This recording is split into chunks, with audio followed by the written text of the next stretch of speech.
au plus 237 693 589 668. Sur Skype, For You TV. For You Télévision, votre nouvelle chaîne panafricaine qui vous offre une autre vision du monde.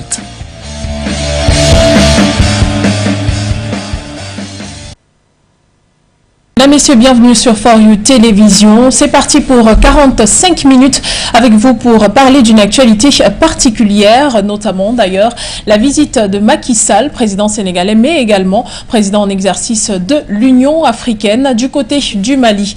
Il s'est entretenu avec le colonel Assimi Goïta. C'était pour parler des questions d'intérêt commun, mais également pour affirmer sa solidarité et son soutien à la lutte contre le terrorisme sur le territoire malien. Un prétexte parfait pour nous pour interroger en cet après-midi justement la lutte contre le terrorisme dans le Sahel et si l'Union africaine s'y mettait. Et pour éplucher la question cet après-midi sur For You Télévision, eh bien je suis accompagné du docteur Freddy Lakmé. Il est géostratège mais également enseignant à la FSJP de l'Université de Douala. On en parle également avec Souleymane Hamzat qui sera avec nous via notre connexion. Voilà, on en parlera avec lui qui est expert en questions de terrorisme et consultant en questions de sécurité. Bienvenue à tous dans ce programme. Bienvenue également à vous, docteur Freddy Lakmé, qui est déjà sur ce plateau. Merci Madame Begout. Bonsoir à tout le monde et bonsoir, n'est-ce pas, à l'équipe technique de For You Média. Alors je suis très content, n'est-ce pas, d'honorer pour la première fois ce joli plateau de télévision et il me semble également que c'est une maison où justement on fait des débats de nature panafricaine. En effet. Alors je pense que comme je suis invité, il va falloir donc que je déploie justement ma nationalité panafricaine dans un champ scientifique et holistique également. Donc je pense qu'en réalité, je suis prêt déjà pour vous faire des analyses sur ces questions qui, d'ailleurs, n'est-ce pas, me chagrinent et me taraudent l'esprit tous les jours sur la question du Mali. Et là, je suis très fier lorsqu'on parle du Mali. Infiniment merci à vous d'être venu sur ce plateau.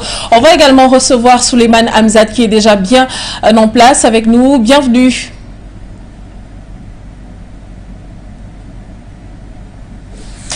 S'il nous reçoit, en tout cas, on reviendra vers lui. Justement, docteur Freddy Lakmé, vous qui êtes avec nous ici sur le plateau, et vous l'avez dit, vous êtes très attaché aux questions maliennes. Comment déjà interroger la visite de Macky Sall, le président en exercice de l'Union africaine du côté du Mali, déjà pour planter le décor? Est-ce qu'on peut dire que cette visite pouvait porter du fruit ou alors aura des enjeux particuliers? Déjà, il faut comprendre quelle est la nature de cette visite. Est-ce que ce serait, n'est-ce pas, dans un champ diplomatique ou alors dans un champ géostratégique ou alors géopolitique?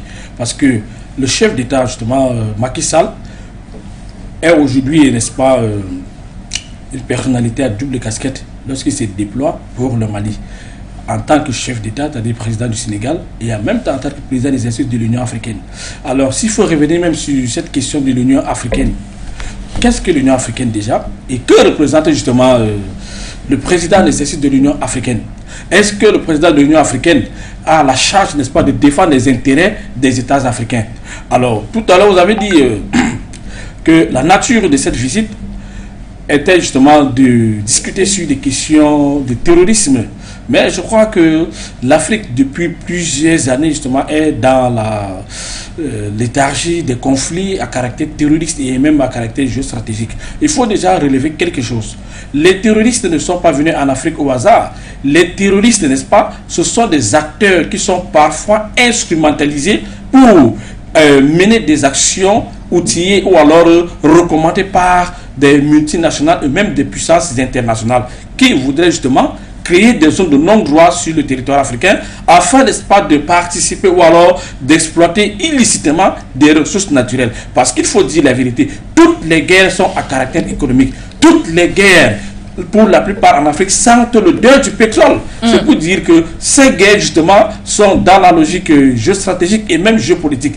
Au même moment, s'il faut parler de terrorisme, effectivement, il y a des porteurs d'actions terroristes qui sont motivés par des enjeux idéologiques.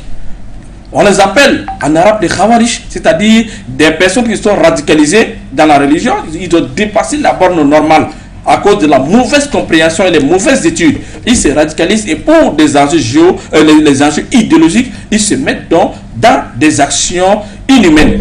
Mais cela est très rare en Afrique parce que toutes les batailles ou alors les actes terroristes en Afrique géographiquement corroborent avec aussi la même géographie minière dans tous les secteurs africains. Je prends le cas de Boko Haram au Cameroun. Boko Haram au Cameroun, à l'extrême nord par exemple, se trouve dans quelle zone? La zone de l'extrême nord au Cameroun est une zone très riche en ressources naturelles. Et on y trouve également le Kolomo Tantatil, une matière grise, n'est-ce pas, qui est très prisée actuellement pour l'électronique. C'est avec cette matière grise qu'on fabrique des tactiles que vous voyez un peu partout. Donc vous voyez que le Cameroun également est dans cette logique. Donc, quand on parle de terrorisme, déjà il faut comprendre que de manière globale, ce sont des acteurs qui sont instrumentalisés soit par des multinationales, soit par des puissances nationales, bref, par des acteurs internationaux. Pour revenir donc à la visite de Macky Sall, oui, il faut comprendre que Macky Sall s'inscrit, n'est-ce pas, dans une logique géodiplomatique parce que il y va d'abord un peu comme quelqu'un qui est recommandé par une institution. Et l'Union africaine est une institution qui est justement financé à 70% par l'Union européenne. Est-ce que vous voyez l'amalgame? Ça veut dire que tout président en exercice de cette institution sera toujours, n'est-ce pas, tagué de gauche à droite par l'Union européenne. Surtout, il est envoyé dans un champ où les intérêts de la France sont menacés. Pourquoi menacés? Parce que Assimi Goïta est en train de mettre sur pied une émancipation stratégique qui va permettre à ce que le Mali devienne un État indépendant. Donc le Mali est en train de couper les liens avec la mère patrie coloniale pour s'attacher, n'est-ce pas, à une puissance nucléaire stratégique pour ses intérêts. Oui, donc voilà pourquoi on peut dire que aujourd'hui, cette mission est corroborée, n'est-ce pas, de plusieurs enjeux. Déjà dans un cadre diplomatique et aussi dans un cadre géopolitique. Diplomatique, pourquoi? Parce que il faut négocier pour la paix, c'est diplomatique, c'est normal. Ça fait partie, n'est-ce pas, de la sous-région ouest-africaine. Et Macky Sall, en tant que président de l'exercice, et même en tant que représentant de la sous-région également, a intérêt, n'est-ce pas, à ce que la paix revienne au Mali.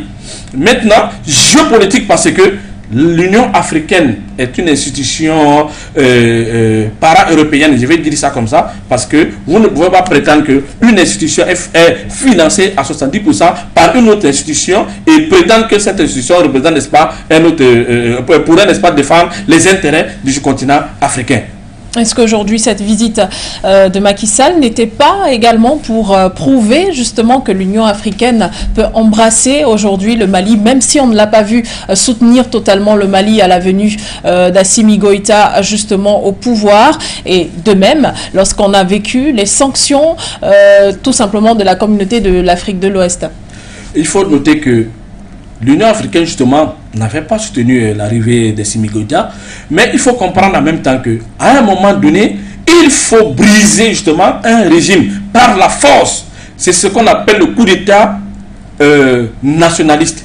Pourquoi? Parce qu'on fait chuter, on évince, n'est-ce pas, un régime pour mettre sur un régime qui sert des intérêts coloniaux, coloniaux autant pour moi, pour mettre sur pied un régime qui sert les intérêts de la nation, les intérêts des peuples locaux. C'est-à-dire les intérêts, c'est qu'on qualifie, n'est-ce pas, de coup d'État nationaliste. Donc c'est un coup d'État qu'il faut saluer. Donc le colonel Assimi Goïta est dans un rôle de nationaliste et de leader qui porte justement des idéologies qui vont faire en ce que le Mali soit un État indépendant, un État souverain, un État respecté comme à l'époque de l'Empire du Mali. Tout le monde connaissait la ville de Tombouctou. Alors, Assimi Goïta est dans ce rôle justement de faire revivre cette nature malienne. Donc, l'Union africaine justement, c'est à travers des résultats que nous allons comprendre effectivement si l'Union africaine est dans une logique de paix ou alors dans une logique, n'est-ce pas, de pouvoir embrouiller comme d'habitude. C'est à partir des résultats, seuls les résultats justement vont nous prouver que l'Union africaine est sincère cette fois. Parce que vous ne pouvez pas soutenir, ne pas soutenir, n'est-ce pas, l'arrivée d'un leader qui porte justement en lui des germes du développement, des germes du nationalisme et des germes, n'est-ce pas, de l'indépendance politico-économique et même sociale et surtout culturelle. Et vous venez dire aujourd'hui que non, vous allez le soutenir. C'est à partir des résultats qu'on va voir, parce que c'est aussi un piège. Et il y a beaucoup de choses également qui vont se dire entre Assimi Goïta et Macky Sall et qui ne seront pas publiées. À travers donc les analyses et la méthode géopolitique, on pourra donc essayer, n'est-ce pas, de dénicher ou alors de décrypter quelques informations qui pourraient paraître vraies ou fausses, on ne sait jamais. Quand on fait la science, c'est à partir des résultats qu'on se rend compte qu'on est sur le bon chemin, ou alors peut-être on est passé à côté. Mais déjà, il faut comprendre que Macky Sall est motivé forcément par l'Union européenne. Vous savez que toutes les questions africaines au sein de l'Union européenne sont portées par la France, et même à l'ONU. Parce qu'à partir de De Gaulle a arraché, n'est-ce pas, le leadership de tous les États africains pour parler à leur nom aux Nations Unies. Et c'est ce que la France est en train de faire aujourd'hui à travers l'Union européenne. Donc ce qui fait que, comme l'Union européenne finance cette résistance à 70%, ça veut dire que la France a influencé et même instrumentalisé Macky Sall pour voir dans quelle mesure aller négocier avec Assimi Goïta. Parce qu'il s'est radicalisé contre la France et tout le monde voit. Il a embrassé la Russie pour lutter contre la France. C'est une logique géostratégique qu'il faut beaucoup saluer. Pour dire quoi?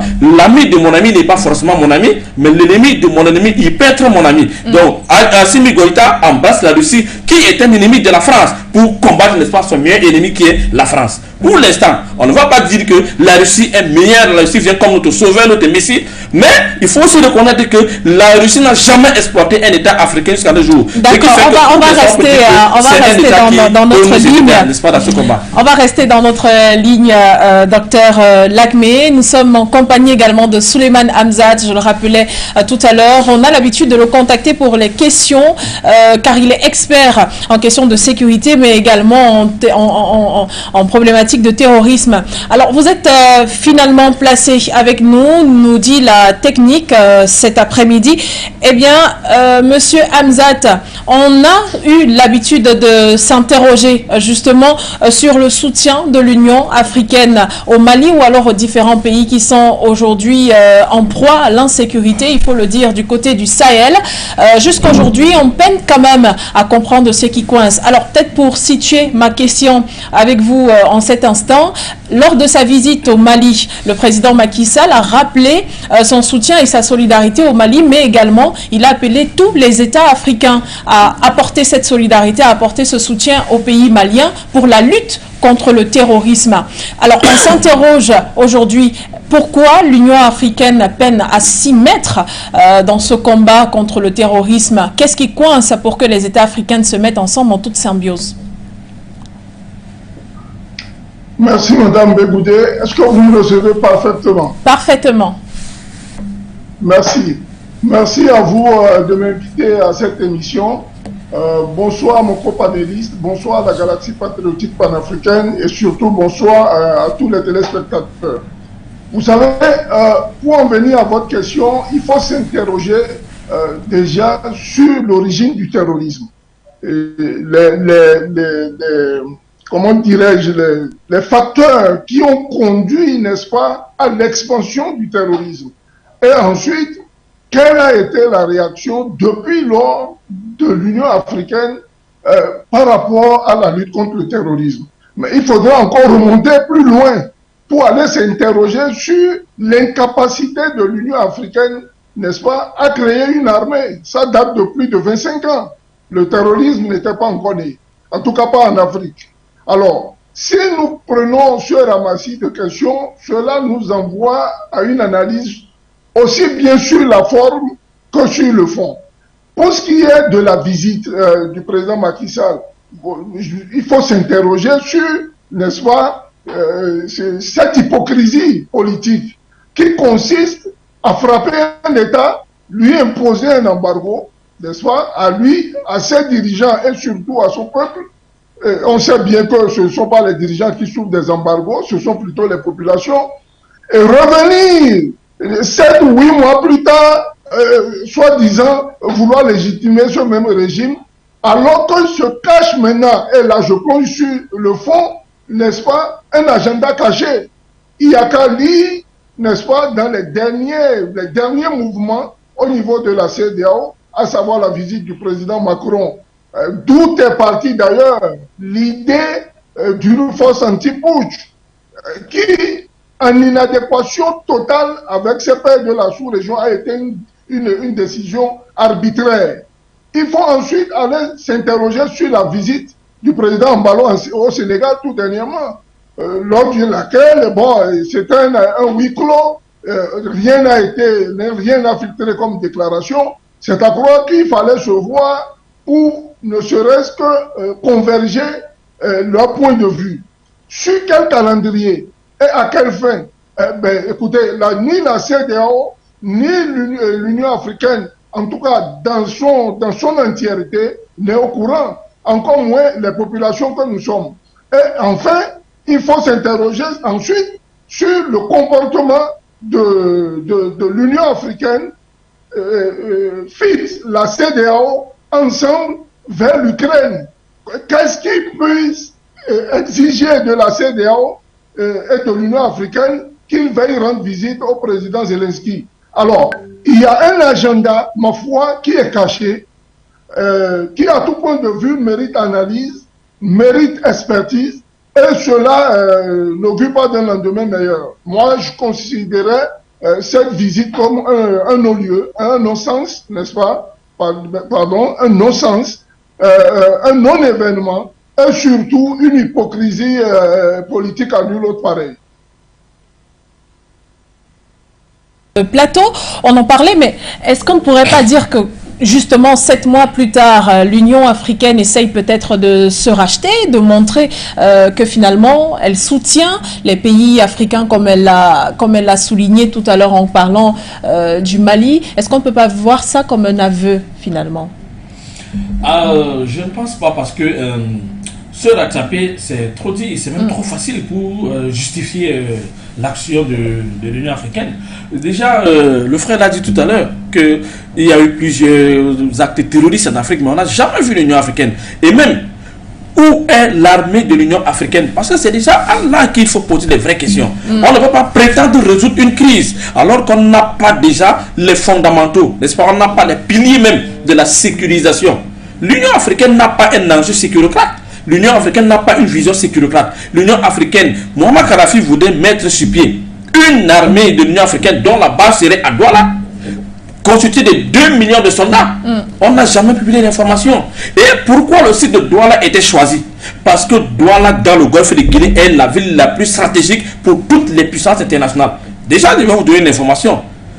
Les tanks américains sont à 2 semaines de Douala.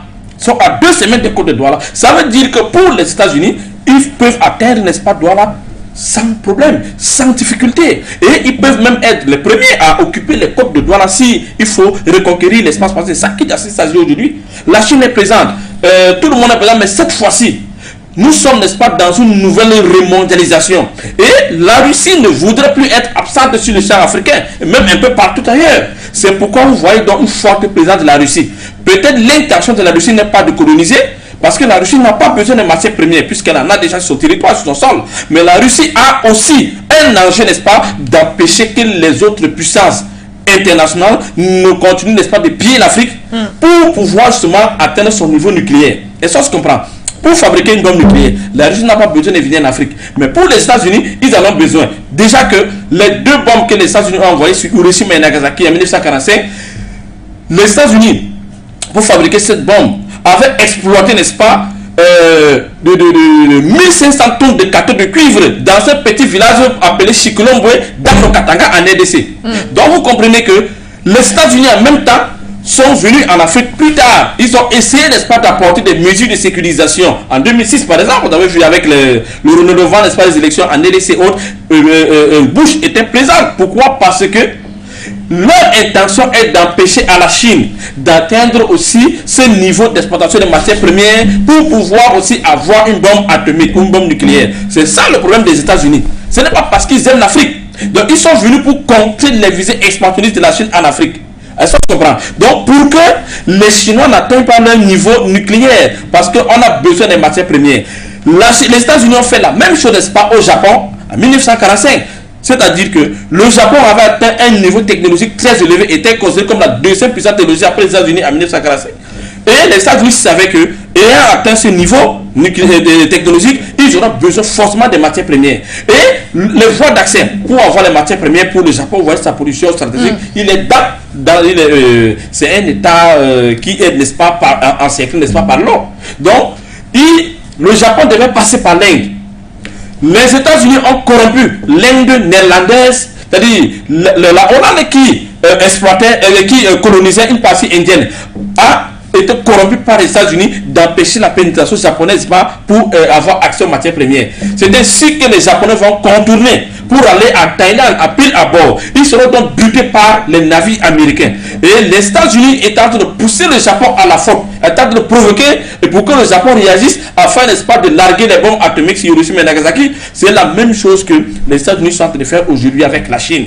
Empêcher à la Chine de pénétrer l'Afrique et exploiter les matières premières. La Russie donc s'invite aujourd'hui pour proposer même à l'Afrique quelles sont les stratégies, les moyens pour être indépendants. Et justement, l'Union africaine devait donc organiser un sommet russo-africain pour parler des questions stratégiques, pour que l'Afrique également se dote donc de cette bombe nucléaire tant recherchée. Parce que ce n'est que cela qui pourrait donner une place, une certaine crédibilité internationale à l'Afrique au sein, n'est-ce pas, des grands rendez-vous. Par exemple, au sein des Nations Unies. On n'a pas de place au niveau du Conseil de sécurité parce qu'effectivement, on n'a pas de force nucléaire. Soit on quitte les Nations Unies et on reforme notre monde à nous parce qu'on n'a pas besoin de l'extérieur, soit on y reste, on y va avec un chantage, obligation, n'est-ce pas, d'avoir cette bombe nucléaire. Voilà comment l'Afrique peut s'en sortir. Et c'est le combat de l'Union africaine. Si l'Union africaine n'a pas encore atteint ce niveau, je vous assure, il faut dissoudre ces machins. Il faut dissoudre cette boîte. C'est une boîte qui ne pense pas l'Afrique de demain. Il y a deux choses. Déjà, cette force nucléaire, en même temps, l'économie. Pourquoi l'Union africaine ne débat pas sur des vraies questions? Où est la monnaie africaine? C'était dans les plans de Muammar Kadhafi. On a buté Muammar Kadhafi, si nous avons vu. L'Union africaine n'a pas réagi. Et cela a permis à ce que l'Afrique rentre 50 années en arrière. Nous souffrons aujourd'hui parce que où est le satellite africain? Ce sont des questions que Muammar Kadhafi, les solutions que Muammar Kadhafi a apportées. Mais l'Union africaine n'a jamais considéré un seul point du combat du feu colonel Muammar Kadhafi. Aujourd'hui, nous avons Assimi Goïta. Peut-être c'est un nouveau Muammar Kadhafi. Mais où est donc l'Union africaine pour soutenir ce combat? Vous voyez bien que l'Union africaine est en train de le condamner avec l'embargo et tout ça. Heureusement que le Mali est un État également qui ne manque pas assez de ressources. Le Mali peut vivre soi-même. Vous connaissez les Kaka Moussa, c'était l'une des personnalités politiques les plus riches du monde. L'empire du Mali, je vous assure qu'aucun État occidental, peu importe le niveau démocratique aujourd'hui, n'atteint l'organisation de l'empire du Mali d'antan. Est-ce qu'on se comprend? Et j'en parlais encore ce matin. Il faudrait également revoir comment sortir même de ces machins qu'on appelle démocratie. On n'a pas besoin, n'est-ce pas, de ces choses-là. Alors, il faut comprendre que toutes les actions, vous allez comprendre pourquoi même le président Paul Biya ne part pas au sommet de l'Union africaine. C'est parce que Muammar Kadhafi et lui avaient un grand combat. Comment débattre sur les mesures de la monnaie africaine. Lorsque certains présidents n'ont pas voté, le président Paul Biya a compris effectivement que ce n'est qu'un machin. Il ne faut même pas accorder de crédit à l'Union africaine. Donc pour moi, l'Union africaine reste, n'est-ce pas, un tombeau de Danaï pour les Africains. Je suis surpris de voir que certains Africains y croient encore à cette institution, alors que cette institution ne nous apporte rien. Cette institution ne nous apporte rien. Il faudrait désormais que nous organisions des sommets à huis clos, de manière restreinte, entre Africains uniquement. Vous n'allez jamais voir un sommet de l'Union africaine sans qu'un Français ne soit là, sans que les représentants de l'Union européenne ne soient là. Parce qu'ils vous financent. Et on est espionné. Avec les satellites. Les États-Unis nous piègent partout et nous tentent des pièges, on tombe à tout moment. Donc voilà ce qu'on peut dire sur cette question-là. Merci infiniment, Dr Freddy Lagmé, vous qui êtes sur ce plateau. Alors, Souleymane Hamzat est toujours avec nous.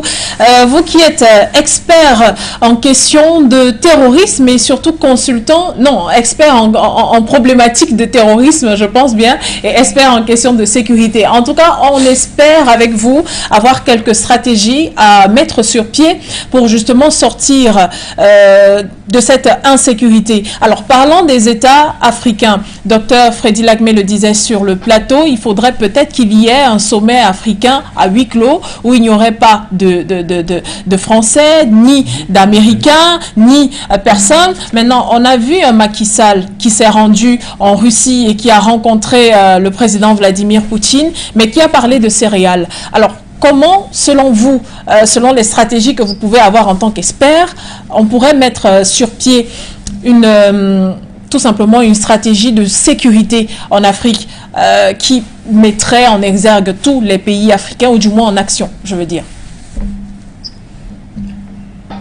Madame Begoudé, avec tout le respect que je dois à nos téléspectateurs, ils conviendront avec moi que ce n'est pas sur un plateau de télévision qu'on peut, n'est-ce pas, exposer les méthodes de lutte contre le terrorisme.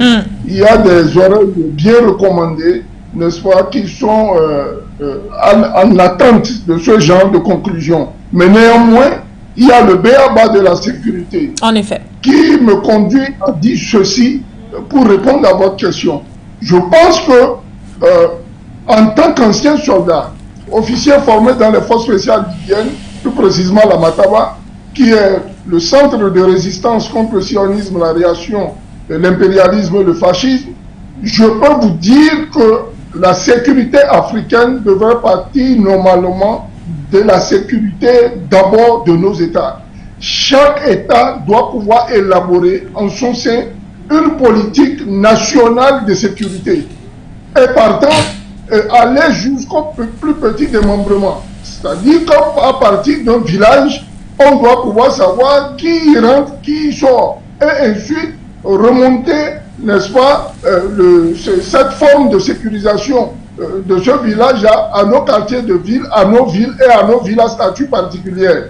Mais cela ne peut se faire sans un apport conséquent en renseignement et surtout en moyens. Qui dit le renseignement pour un officier de mon rang veut dire moyens financiers. Vous êtes obligé, n'est-ce pas, à un moment donné, si je veux percer un peu, je veux ouvrir un peu la marmite, j'allais dire, d'avoir un renseignement de type un peu tripartite. Le renseignement auditif, le renseignement documentaire, et vous avez le renseignement tacite. Ce sont quelques types de renseignements auxquels, n'est-ce pas, améliorer et approfondir les États qui nous gouvernent, les dirigeants qui nous gouvernent, doivent pouvoir avoir des données, n'est-ce pas, adéquates pour prévenir l'insécurité, prévenir le terrorisme. Mais allons nous interroger sur leur capacité à financer ce genre de réseau de renseignement. Ils sont plutôt à acheter des armes, sans oublier que acheter des armes aussi répond à un autre type de formation. Parce que, en termes de formation, vous êtes obligé aussi d'avoir des hommes dont la capacité, le mental, le moral et la disponibilité opérationnelle donnent lieu à la capacité à utiliser les armes qui ont été achetées. Je m'explique. Vous achetez un PPCH ou une Kalachnikov, disons, en Russie. En France, les officiers, nos officiers qui sont formés en France ne sont pas formés à l'utilisation de la Kalachnikov. Ils sont plutôt formés à l'utilisation d'armes comme le HKG-36 ou le FAMAX, etc., etc. Donc, ils ont nécessairement besoin d'une formation adéquate qui les amène à l'utilisation de ces armes. Mais allons encore à un niveau plus haut. Il y a ce qu'on appelle les protocoles de niveau. Si vous formez un garde de corps tout simple, eh bien, il est certainement entre un protocole de niveau 1, 2 ou 3. Mais si vous formez un élément dans le cadre de la lutte contre dans une guerre asymétrique comme celle du terrorisme, il peut aller jusqu'à un protocole de niveau 7. Qu'est-ce qu'un protocole de niveau? Un protocole de niveau, c'est la capacité de l'élément à s'adapter aux conditions, n'est-ce pas, de combat, à s'adapter à l'utilisation des armes qui lui sont données et surtout à avoir la capacité à mijoter à partir de ce qu'il voit sur le terrain, n'est-ce pas, la possibilité pour lui de mettre en difficulté l'ennemi. Et cela est parrainé par un certain nombre d'entraînements, un niveau d'entraînement qu'on appelle des protocoles de niveau. Donc, ceci étant, si l'intéressé est formé à la protection d'une haute personnalité, il n'est certainement pas qualifié pour être formé je veux dire, accompagner un personnage à haut risque. C'est-à-dire une personnalité à haut risque, une personnalité qu'on peut abattre à tout point de vue, à tout moment, et dont la vie est constamment en difficulté. Je vous cite le cas de Salman Rushdie, qui devait normalement être placé sous un protocole de niveau 7. Ça n'a pas été le cas, il a été poignardé. C'est un exemple qui ne mérite pas d'être donné parce que, bon, en tant que musulmans, ça ne vaut pas la peine. Mais allons nous interroger maintenant sur la capacité de l'Union africaine à former ce type d'éléments. On a assisté pendant 9 ans, je prends le cas du Mali particulier, et mon co-débatteur a raison à ce niveau-là, de constater que ni les forces africaines n'ont pas pris le temps de former, de réglementer au niveau des lois, et surtout d'agrémenter au niveau logistique et matériel nos armées. Nous sommes restés là à recevoir des insultes, on nous traitait de qu'on n'a rien, et si je vous prends un cas qui est patent, qui fait rire d'ailleurs, vous verrez du côté de la Centrafrique, n'est-ce pas, de la République de Centrafrique, durant la formation qui était, n'est-ce pas, faite comment on appelle, disons, à l'armée centrafricaine, mais l'ONU et la France octroyaient des bouts de bois pour servir d'armes de guerre en tant d'entraînement. Mais on entraîne quoi? On entraîne des sauvages. N'oubliez pas que sur le plan, non seulement de la tactique, il n'y était pas, sur le plan de l'armement, il n'y était pas non plus, et surtout sur le plan de la formation, n'est-ce pas, intellectuelle et militaire. Et je vais vous citer un grand homme africain, malheureusement qui n'est plus de ce monde, le président Thomas Sankara, qui nous disait que un militaire sans formation politique reste un criminel en puissance. Donc, la France et l'Occident ont contribué à affaiblir nos armées. Et partant, ne leur pas donné la possibilité d'avoir l'armement requis pour pouvoir lutter contre le terrorisme. Mais de l'autre côté, c'est eux qui financent, n'est-ce pas, qui arment et qui renforcent les capacités, n'est-ce pas, opérationnelles des rebelles, des terroristes, si on peut les appeler ainsi, à mettre en difficulté nos armées. Alors, il a fallu quoi? Une scission. Et voilà là où vient intervenir, n'est-ce pas, la brillantissime capacité malienne à régénérer son armée. Il a fallu multiplier les partenariats. La Russie est arrivée, le Rwanda est arrivé, l'Iran est là, et d'autres pays encore qui aident l'Algérie, je vais citer surtout, qui aident aujourd'hui le Mali à faire renaître, descendre son armée. Et aujourd'hui, vous voyez le bilan, même en termes de capacité d'action. Aujourd'hui, l'armée malienne est citée comme étant la première puissance militaire sous-régionale. C'est vous dire quoi? D'une part, nous avons la capacité à avoir des armées capables de lutter contre le terrorisme, et cela a été d'ailleurs démontré du temps du feu maréchal Idriss Déby Itno, qui est allé à Bouna et de l'autre côté du lac du Tchad, bouter les terroristes de Boko Haram jusqu'à 120 km à l'intérieur des terres nigérianes. C'était un exemple patent, mais qui n'était pas du goût de l'Occident. Mais Assimi Goïta, il fait la même chose. Aujourd'hui, il met en difficulté, il y a plus de bases terroristes aujourd'hui au Mali. Ils sont en décomposition, ils sont en perdition dans la nature. Ils ne font que des actions sporadiques qui, malheureusement, pour qui connaît le désert comme moi, ne peuvent que subir ce genre de pertes. Et je suis un peu endeuillé quand j'ai entendu les 42 militaires maliens qui étaient tombés au front, mais les armes à la main, qui se sont battus, mais sérieusement, vous voyez même cette caserne-là, elle est totalement enclavée. Donc il faut saluer le mérite de ces soldats, nous dire que l'Afrique a les capacités de lutter contre le terrorisme, et là je vais chuter en attaquant le côté du financement. Je vous ai donné des exemples souvent. Prenez un pays comme le Nigeria, le Cameroun, l'Afrique du Sud, l'Algérie, qui sont des pays pétroliers, pour ne situer qu'au niveau du pétrole. Ne parlons pas de l'or, du coltan, de tous les autres minéraux, comme l'a dit mon co-débatteur. Imaginez-vous que le Nigeria sorte par exemple par semaine 10 millions de barils de pétrole.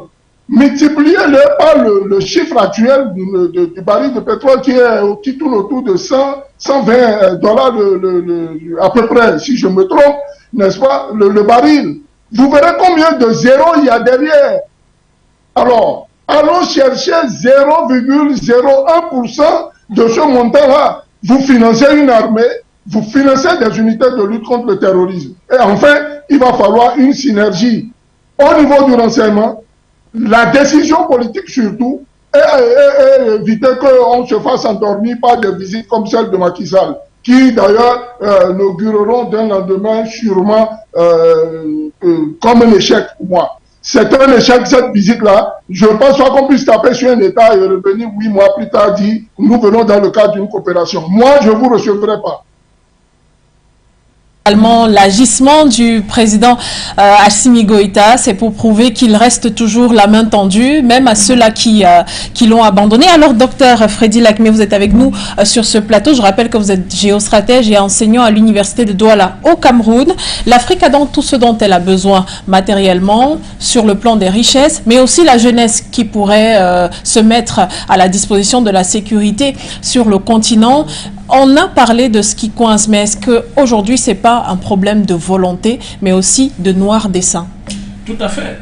Il faudrait déjà évoquer la question de la volonté politique. Et la volonté politique ne peut naître qu'avec l'émancipation stratégique. C'est ce qu'Assimi Goïta est en train de faire. La volonté politique ne peut naître que si on a, n'est-ce pas, été légitimé par le peuple. Vous voyez, c'est-à-dire que si vous êtes élu par le peuple, vous êtes aimé par le peuple, vous n'avez pas besoin, n'est-ce pas, d'aller en France pour avoir la légitimité, vous n'avez pas besoin, n'est-ce pas, de vous associer ou alors de vous allier aux États-Unis pour avoir la légitimité, alors vous aurez une volonté politique pour garantir la sécurité à toutes les strates, n'est-ce pas, de votre pays. C'est-à-dire la sécurité alimentaire, la sécurité au niveau de l'éducation et la sécurité même militaire. Donc, comme mon confrère l'a dit tout à l'heure, et je vous avoue que j'ai été très édifié par justement des notions techniques de stratégie qu'il a évoquées tout à l'heure dans ses propos. Donc, je voudrais vous dire que la question de volonté politique n'est justement est liée à la question du nationalisme. Lorsque vous êtes nationaliste, c'est-à-dire vous avez l'amour de la patrie. Il ne faut pas tout le monde aujourd'hui qui dit je suis patriote, je suis nationaliste, mais il soutient ce qui est faux. Ce n'est pas ça, être nationaliste. Être nationaliste, c'est quoi? C'est de vouloir pour les autres ce qui est meilleur pour vous. C'est déjà ça. Et c'est de là que peut naître dans cette volonté politique. Alors, si déjà les Africains ou les dirigeants africains, tous ensemble, de manière synergique, essaient déjà d'avoir cette volonté politique, de faire renaître, n'est-ce pas, l'Afrique en mettant sur pied les mesures susceptibles d'aider tous les Africains. Il faut déjà combattre la famine. On a tous les moyens aujourd'hui pour lutter contre la faim en Afrique. On a besoin du pain. On n'a pas besoin du PNUD. On n'a pas besoin de tout ce démembrement onusien pour venir, n'est-ce pas, nous apporter de quelconques aides. Et il faut bien comprendre que l'aide est un facteur de paupérisation à jamais. Ça n'a jamais été un facteur de développement. Il faut toujours le répéter. C'est quelque chose que les Africains doivent comprendre. L'aide est toujours accompagnée, n'est-ce pas, d'une main de fer pour vous gouverner, pour vous diriger et pour vous imposer, n'est-ce pas, certaines lois. Vous voyez qu'on nous impose même l'homosexualité parce qu'on est toujours en train d'aller quémander, alors que nous avons tout sur place. Donc il faut déjà faire attention. Il y a déjà ce problème-là. La volonté politique ne peut naître que si on est nationaliste déjà. Si on a l'amour de la patrie, l'amour pour son continent, l'amour pour son prochain aussi. Il ne faut pas oublier. Donc, pour avoir dans cette volonté politique, il faudrait que tous les chefs d'État africains se mettent ensemble, qu'ils aient une même vision. Cette vision stratégique ne peut naître qu'avec plusieurs débats et plusieurs volontés. Mettons les moyens en jeu. Et je vous disais encore ce matin que l'Afrique est divisé en 5 enjeux stratégiques. Mais ce ne sont pas les Africains qui ont divisé, n'est-ce pas, l'Afrique en 5 enjeux stratégiques. Et ça se comprend. Oui. Ceux qui l'ont fait n'ont pas respecté, n'est-ce pas, les limites culturelles. Ils ont plutôt limité, ils ont plutôt mis sur pied, n'est-ce pas, les frontières en fonction de leurs intérêts. Et ça se comprend. Oui. C'est-à-dire que si on avait respecté, n'est-ce pas, les frontières en fonction des cultures, le Gabon, la Guinée serait une partie du Cameroun. Et la Zambie, le Zimbabwe serait une partie de la RDC parce que c'est un même peuple. Je répète à ce moment dit que l'empire Lumbalunda, qui est l'actuel RDC, c'est un fils Luba, le fils du chef Luba, qui est allé fonder l'empire du Mono Motapa. Et lors de la colonisation, les Cécile ont donc divisé en Rhodésie du Nord et en Rhodésie du Sud. Est-ce qu'on se comprend? C'est ce qui est devenu donc la Zambie et le Zimbabwe. Alors que ce sont les petits-fils des Congolais Ils parlent presque la même langue, ils ont la même culture. Les Zoulous, ils sont bantous. Ici au Cameroun, ils sont bantous. Voilà déjà comment il faut voir, comment repenser l'Afrique. Et ayant donc fait cela, l'Afrique centrale, c'est-à-dire la CEEAC, peut devenir, n'est-ce pas, une sphère d'industrialisation des produits uniquement agricoles ou alors des produits miniers pour toute l'Afrique. C'est-à-dire que tous ces États devraient se concerter et mettre sur pied, n'est-ce pas, une giga industrie, n'est-ce pas, pour transformer les produits alimentaires et nourrir toute l'Afrique. Oui. Le premier combat, c'est d'abord de combattre la faim en Afrique. Lorsqu'on va combattre la faim, il faut refonder, n'est-ce pas, les modules de formation, c'est-à-dire l'éducation. Oui. Parce que les modules de formation ont été importés et imposés. On nous enseigne l'hégémonie occidentale à l'école. Alors que dans les passes classes même, il faut déjà enseigner même aux enfants les notions de géostratégie, les notions de développement stratégique et les notions, n'est-ce pas,